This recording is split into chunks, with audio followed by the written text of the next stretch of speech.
श्री राम।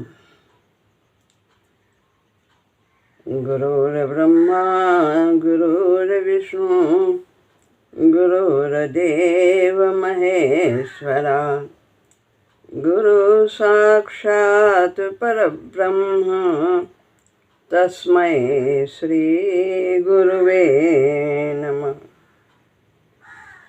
श्री राम।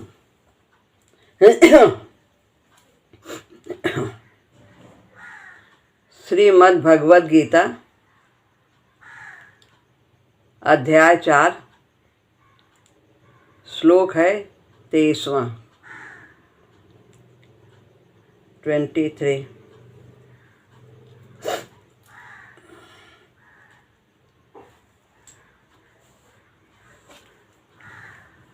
गत संगस्य मुक्तस्य ज्ञानावस्थित चेतसः यज्ञायाचरतः कर्म समग्रं प्रविलीयते।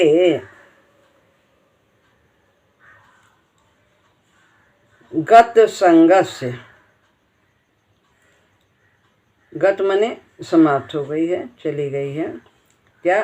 संघर्ष आसक्ति, जिसकी आसक्ति मिट गई है।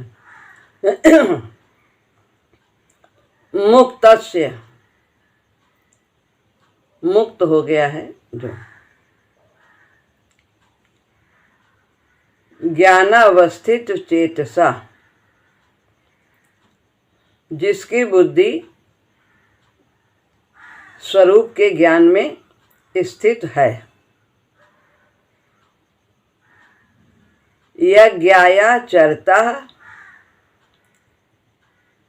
यज्ञ के लिए कर्म करने वाले, आचरता माने आचरण करने वाले,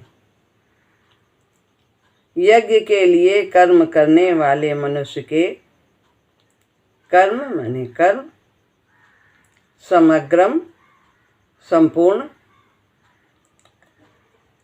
प्रविलीयते नष्ट हो जाते हैं, समाप्त हो जाते हैं, संस्कार नहीं बनाते। जिसकी आसक्ति मिट गई है, जो मुक्त हो गया है, जिसकी बुद्धि यानी चेतना स्वरूप के ज्ञान में स्थित है और जिसके कर्म यज्ञ के लिए होते हैं, संपूर्ण कर्म, वे उसके संपूर्ण कर्म नष्ट हो जाते हैं। यज्ञ के लिए कर्म करने वाले के संपूर्ण कर्म नष्ट हो जाते हैं, समाप्त हो जाते हैं।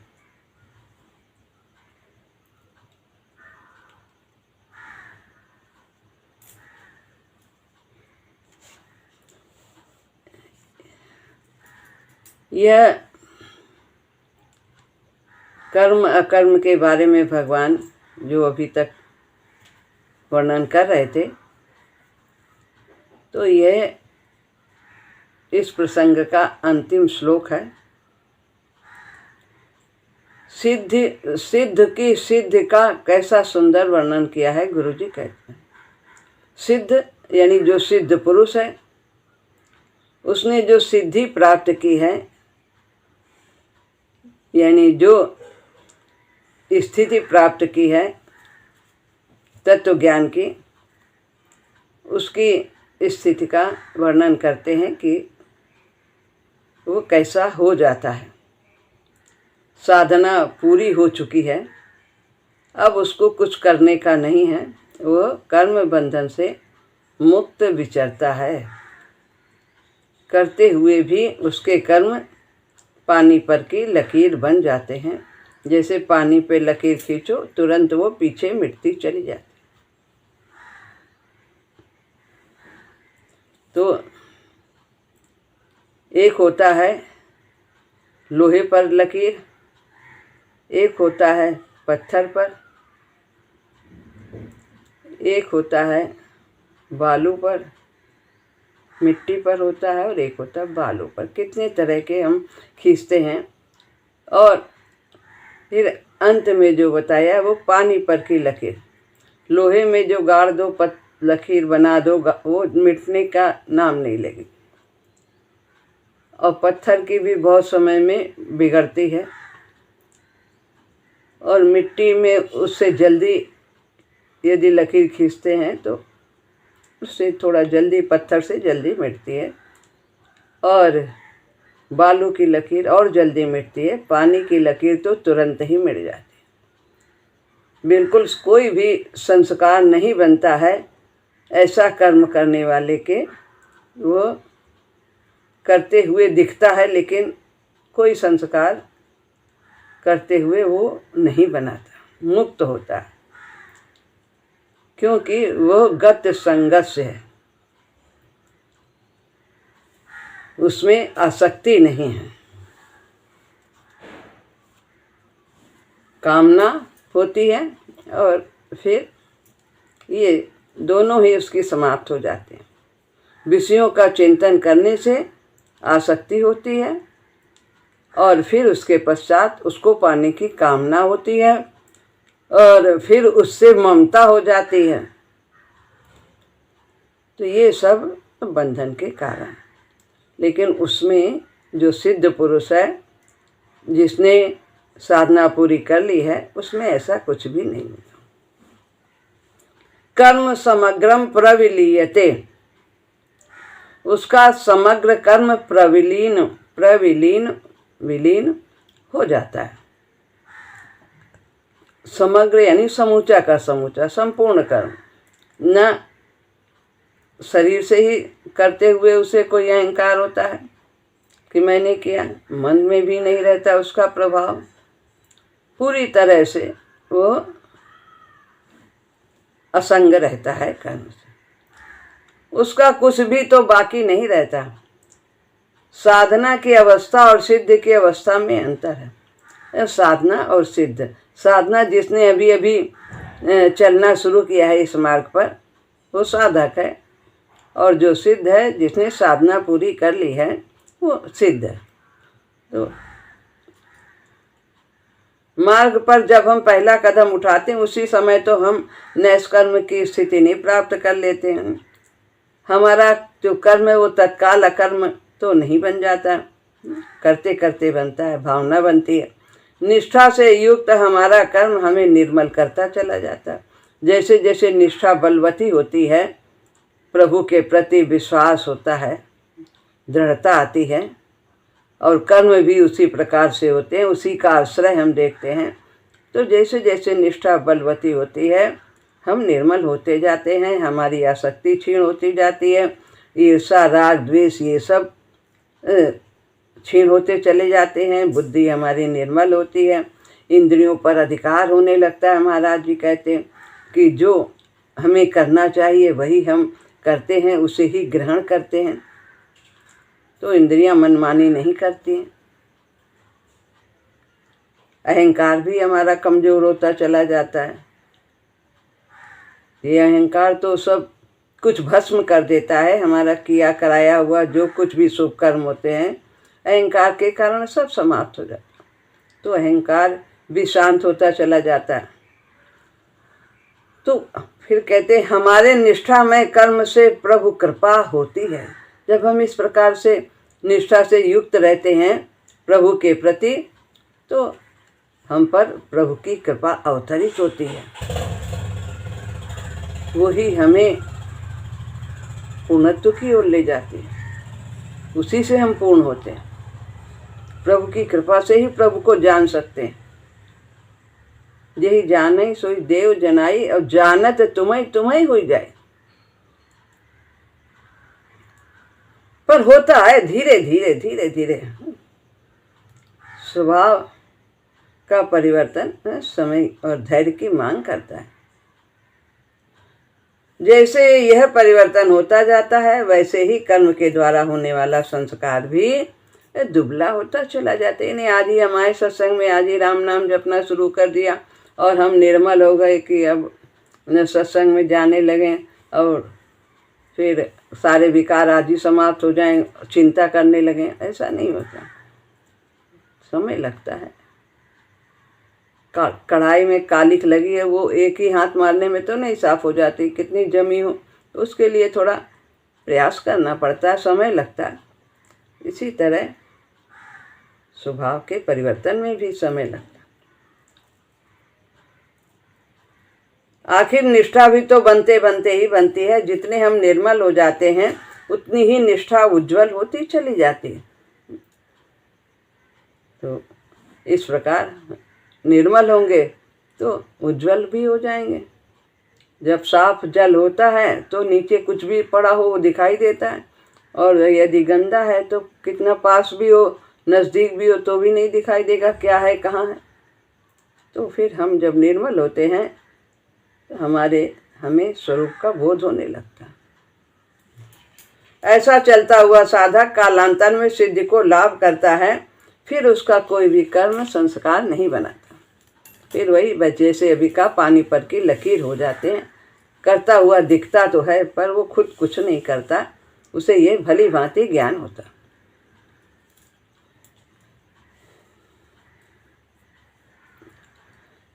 अब है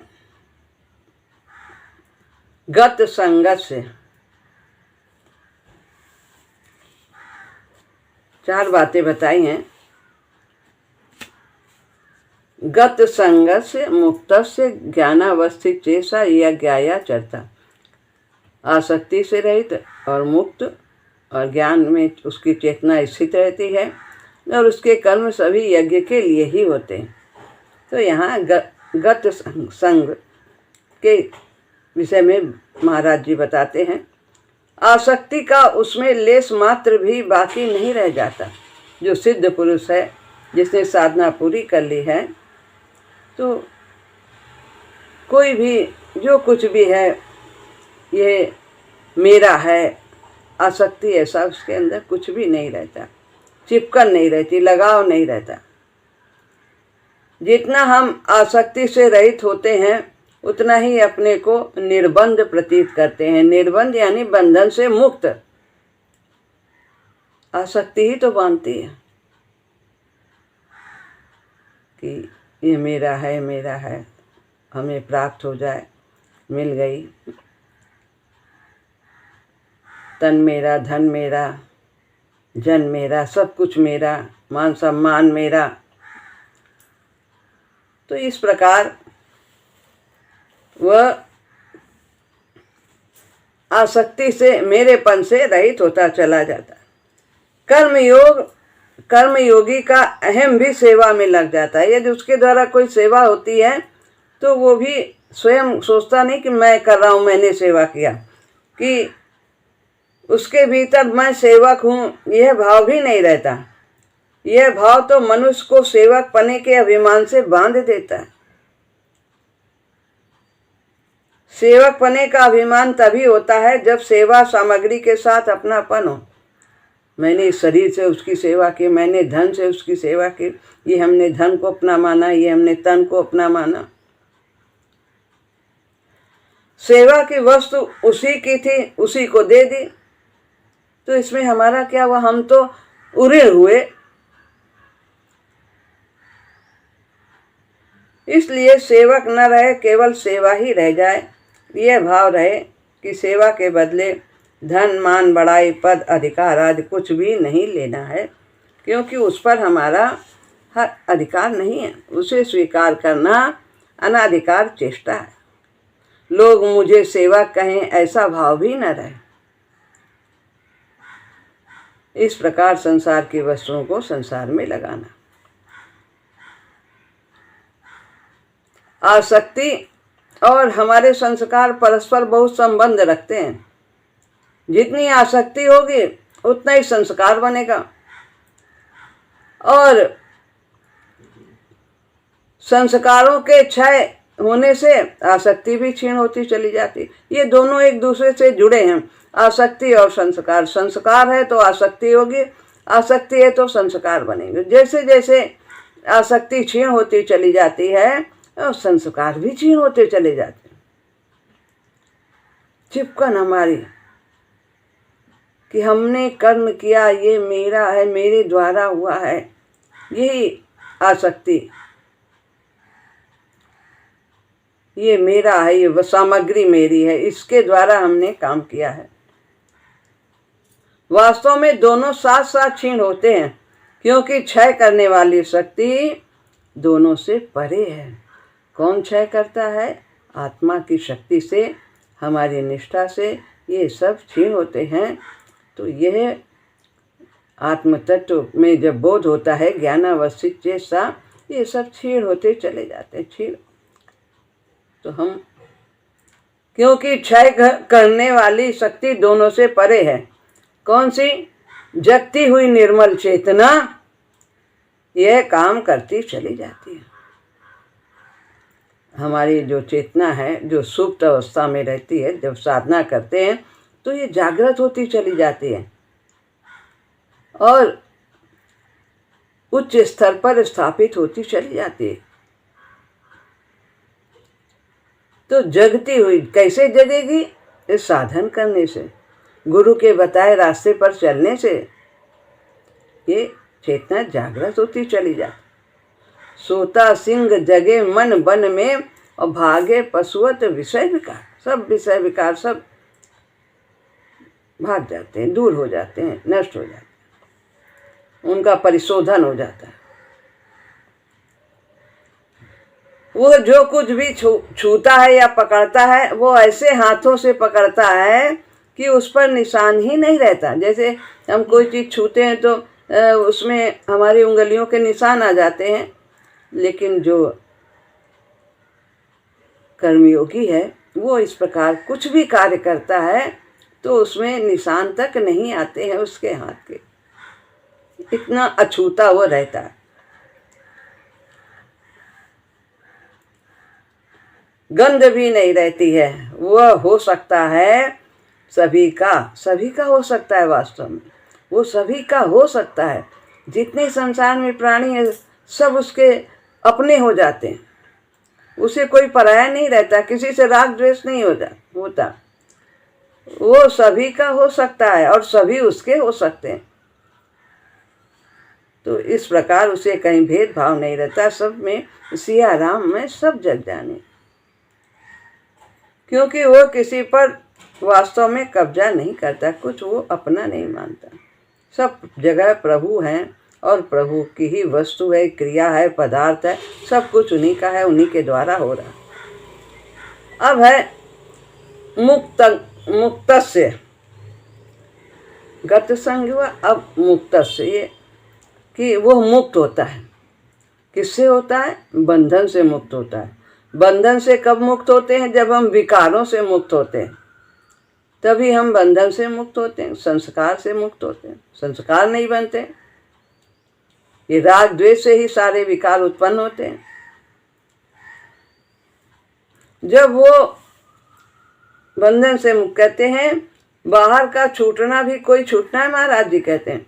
जब तक भीतर से नहीं छूटे तो कोई छूटना नहीं। बंधन तो भीतर ही होते हैं। यही हमारे राग द्वेष, काम, क्रोध, लोभ, आसक्ति, कामना, अहंकार, ये सब अंदर हैं और इन्हीं के समाप्त होने पर, इन्हीं के क्षीण होने पर हम मुक्त होते हैं। कर्म करते हुए भी संस्कार नहीं बनाते। कहते हैं छोड़ के चले गए, घर से छोड़ गए, जंगल चले गए तो जंगल को अपना मानने लगे। घर से छूटे तो जंगल बांधता है, देश बांधता है, आकांक्षाएं बांधती हैं। आसक्ति हमारी चाहे बहुत बड़ी सी चीज़ से हो, चाहे छोटी सी चीज़ हो, कोई भी हो, एक छोटा से वस्तु से भी हमारी आसक्ति हो गई तो वो भी बांध देगी। फिर उसकी कामना में लगे रहेंगे, ये ठीक से रहे, वो ठीक से। आशा बांधती है, मान अपमान बांधता है। ये सब क्या है? ये सब हमें बंधन में बांधते हैं। मान मेरा हो रहा है, कहीं अपमान न हो जाए। अपना हित बांधता है, परहित बांधता है। मैंने बहुत बड़े बड़े कार्य किए, बहुत दूसरे का हम भला करते हैं। भूत बांधता है, पहले हम कैसे थे, इतने अच्छे थे, इतना ठाठ बांटता हूँ। भविष्य बांधता है, भविष्य में कितने किले बनाते हैं, उसी से जुड़ा। ये सभी सूक्ष्म बंधन हैं जो दिखाई नहीं देते, पर भीतर से छूटे तो कौन बांध सकता है? कोई नहीं। सब में रहते हुए भी हम बंधन से परे रहेंगे। सब कुछ होगा, मान भी होगा, सब पदार्थ, सब कुछ क्रिया भी होगी, सभी साधन होंगे, फिर भी हम आसक्ति से रहित होने पर मुक्त रहेंगे। इनसे हमारी चिपकन नहीं होगी, क्योंकि ये मेरे नहीं हैं, ये सब परमात्मा के। काम से छूटे तो स्त्री नहीं बांध सकती पुरुष को, पुरुष नहीं बांध सकता स्त्री को। लोभ से छूटे तो सोना नहीं बांधता। कितना भी सोना हो हमारे पास, नहीं है तो ठीक है तो ठीक है, उसका वो सदुपयोग करेगा प्रभु की वस्तु समझ करके। कितना भी धन दौलत हो, मकान नहीं बांधता, हानि लाभ नहीं बांधती। महाराज जी लिखते हैं, मान से छूटे तो दुनिया नहीं बांधती, अहम से छूटे तो कर्म नहीं बांधता। अहंकार नहीं है तो फिर कोई भी कर्म हम करते हैं, वो हमें बंधन में नहीं बांधे। मैंने नहीं किया, मैंने किया ही नहीं। तो जहाँ मैं आ जाता है वहीं पर सब बंधन हो जाते हैं, मेरा हो जाता है। मैं के आने पे मेरा भी हो जाएगा। ममत्व तो नहीं बांधता, आकांक्षाएं नहीं बांधते। तो महाराज जी कहते हैं, भीतर से छूटना कोई खेल नहीं है, उसके लिए सिर देना होता है। सिर देना यानी गला काट के रख दिया। प्रेम करना है, पावन प्रेम करना। यह तो घर है प्रेम का खाला का घर, यह तो घर है प्रेम का, खाला का घर नाय। शीश उतारे भूमि धरे, तब बैठे घर मान। प्रेम देना है। तो प्रेम से ये सब पावन प्रेम। प्रेम का मतलब है जहाँ मोह नहीं है, पावन है, निस्वार्थ भाव से प्रेम कर। तो ये भीतर का छूटना खेल नहीं है, उसके लिए सिर देना होता है। सिर का यही है अहंकार, खाली होना होता है बिल्कुल। उसके लिए समर्पण चाहिए। सर्वस्व का तेरी देन तुझको अर्पण, सब कुछ तेरा, जैसे रखो, जाहि विधि रखो, हर परिस्थिति हर घटना सब कुछ स्वीकार है। यह छूटना हो जाता है। तो यहाँ पर मुख्य बात क्या है, ये कैसे होता है? सर्वस्व का समर्पण से। समर्पण, सब कुछ प्रभु के चरणों में अर्पित। आपका है, हमारा किसी पर कोई अधिकार नहीं। यह छूटना हो जाता है, फिर कोई बताने वाला नहीं होता कि हम छूट गए। सभी बंधन ढीले होते चले जाते हैं और व्यक्ति को खुलकर सांस आने लगती है, चैन हो जाती है, आनंद हो जाता है। पर हम ये छोड़ना ही नहीं चाहते। हम जो ये हमारी बेड़ियां हैं, जो ये बंधन हैं, इनको हम आभूषण समझते हैं। इनकी कमी के बिना हमें परेशानी होने लगती। जब ये लगता है कि ये कमी है, इनमें ये नहीं है, ये लोग नहीं है, ये धन नहीं है, हम ऐसा कर नहीं पा रहे हैं, मान अपमान हमारा मान कम हो गया, ये सब हम जो बेड़ियां हैं इनको आभूषण समझते हैं। तो फिर सोचते हैं इसके बिना चैन नहीं है। हमारा व्यक्तित्व कहाँ है? जीवन में रस ही नहीं जब ये सब नहीं है, सब लोग नहीं है, सब कुछ चहल पहल नहीं है। यही उसका दिवालियापन है, उसके अनुभव की और कल्पना की उड़ान की सीमा है। तो इतनी ही उसकी अनुभव है। तो यही है उसकी सीमा, इतनी कि बस यही सब कुछ है। तो अब इसके बाद है ज्ञानावस्थित चेतसा। तीसरी बात, ज्ञानावस्थित चेतसा यानी जिसकी बुद्धि में स्वरूप का ज्ञान नित्य निरंतर जागृत रहता है कि वह आत्मा है, भगवान का अंश है, वो शरीर नहीं है। उसकी चेतना हर समय इस ज्ञान से आप्लावित रहती है। स्वरूप ज्ञान होते ही उसकी स्वरूप में स्थित हो जाती है, जो वास्तव में पहले से ही है, खाली ज्ञान करना है। और फिर कहते हैं ज्ञान, वो तो खुद ही ज्ञान स्वरूप है, उसका क्या ज्ञान करना है? ज्ञान तो हम जब हमारी चेतना बाहर की तरफ होती है, संसार की तरफ, तब हमें संसार का ज्ञान होता है। ये कि स्वरूप का ज्ञान नहीं होता, अपने ज्ञान को भूल जाते। वो तो खुद ही ज्ञान स्वरूप है। कहते हैं ना, मैं शांत स्वरूप हूँ, मैं ज्ञान स्वरूप हूँ। वो तुम संसार का करते, क्योंकि स्वरूप स्वतः ज्ञान स्वरूप है। क्रिया और पदार्थ ही संसार है। संसार में क्रिया होती है और पदार्थ है, वस्तुएं। क्रिया और पदार्थ का विभाग अलग है और स्वरूप का विभाग अलग, बिल्कुल अलग है। इनका कोई में एक में गट्टम गट्ट नहीं है। ये बिल्कुल अलग अलग कंपार्टमेंट है और दोनों के गुण बिल्कुल अलग हैं। क्रिया पदार्थ ये जड़ है, संसार जड़ है, क्रिया भी जड़ है। ये इसका आदि और अंत होता है, और स्वरूप का कभी आदि अंत नहीं है, वो सदा सदैव रहता है। और क्रिया और पदार्थ प्रकाश हैं और स्वरूप प्रकाशक है। स्वरूप यानी आत्मा सबको प्रकाशित करती है, शरीर को प्रकाशित करती है, संसार इंद्रियों को प्रकाशित करती है, मन बुद्धि। और क्रिया भी ये सब उन्हीं के द्वारा, आत्मा की शक्ति के द्वारा कार्य होते हैं, शक्ति देते हैं। इस प्रकार क्रिया और पदार्थ की स्वरूप से भिन्नता का ठीक ठीक ज्ञान होते ही क्रिया और पदार्थ रूप संसार से संबंध विच्छेद होकर स्वतः सिद्ध असंग स्वरूप स्थित का अनुभव होने लगता है। तो जिसकी चेतना ज्ञान के स्वरूप में स्थित है, सदा अपने स्वरूप का जिसे बोध रहता है कि मैं कौन हूँ, तो वह सिद्ध पुरुष है। तो यहाँ पर ज्ञानावस्थित चेतसा यह बताया है। अब है चौथी बात, यज्ञाया चरतः कर्म समग्रम प्रविलीयते। जिसके सभी कर्म यज्ञ के लिए होते हैं। यज्ञ का 3 अध्याय के 9वें श्लोक में तो विशेष रूप से श्लोक है, यज्ञार्थात् कर्मणोन्नत्य लोकोयम कर्म बंधना तदर्थम कर्म कौन्तेय मुक्त संग समाचर। मुक्त संगा समाचार। तो ये बताया है कि जिसके कर्म यज्ञ के लिए, यज्ञ है क्या?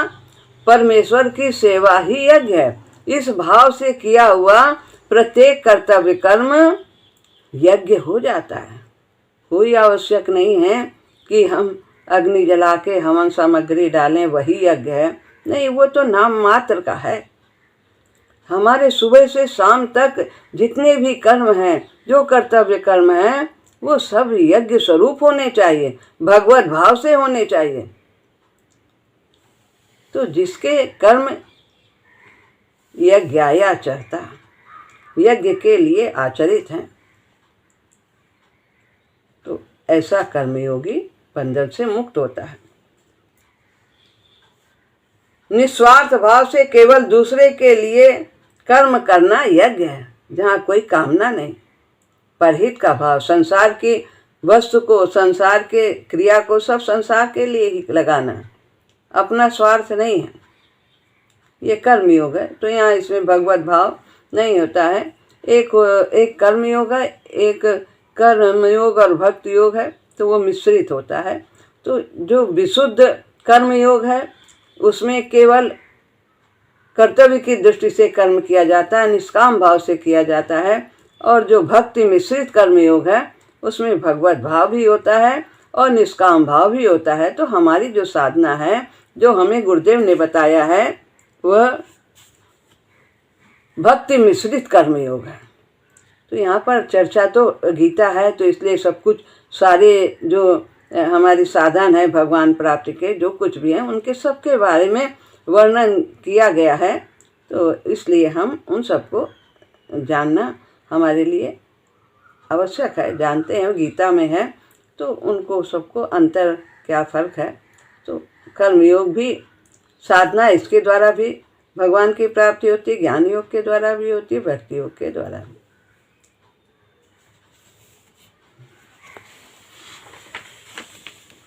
अब यहाँ पर बताते हैं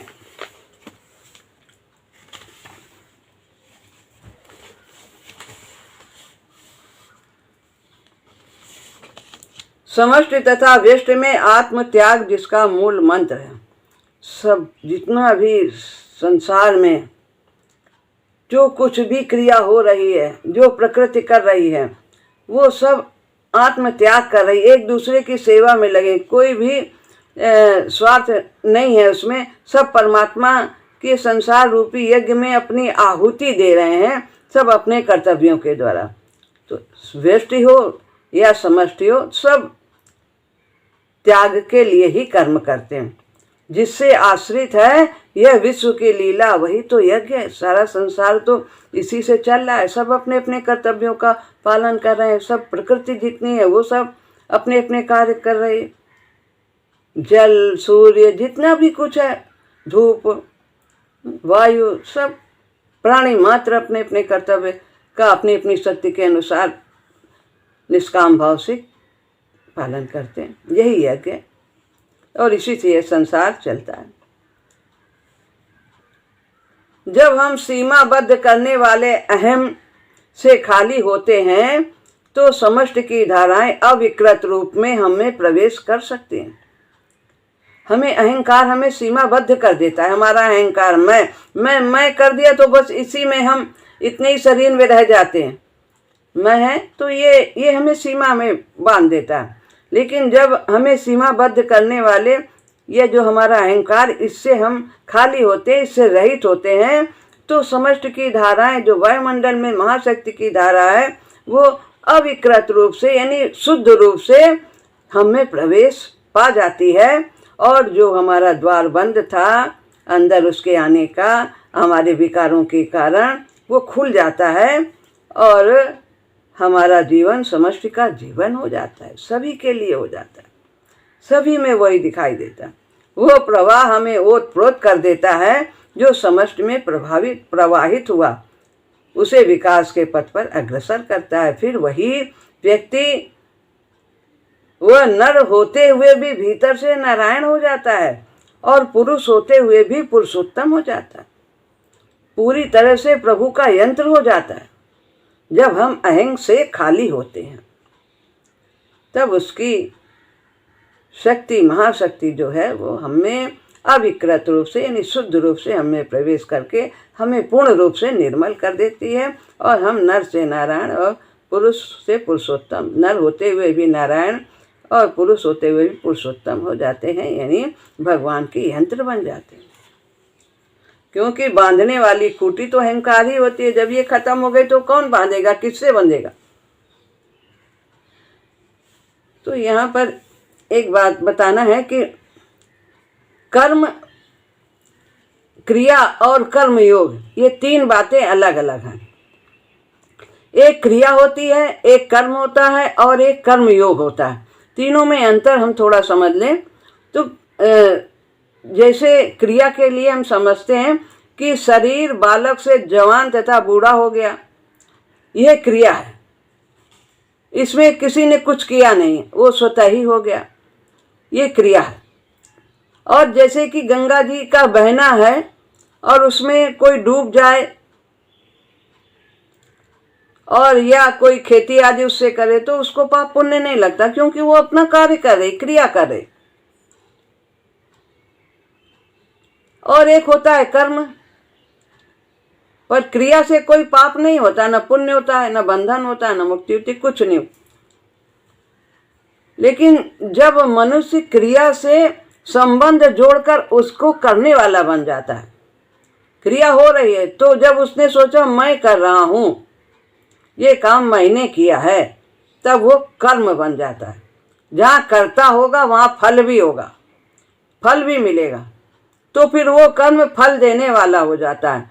फल क्या होगा, जन्म मरण का होगा फल, जो होगा तभी तो जो किया उसका भुगतान लेगा, तो फिर वो कर्म बन जाता है। और फिर तीसरी बात है कर्म योग।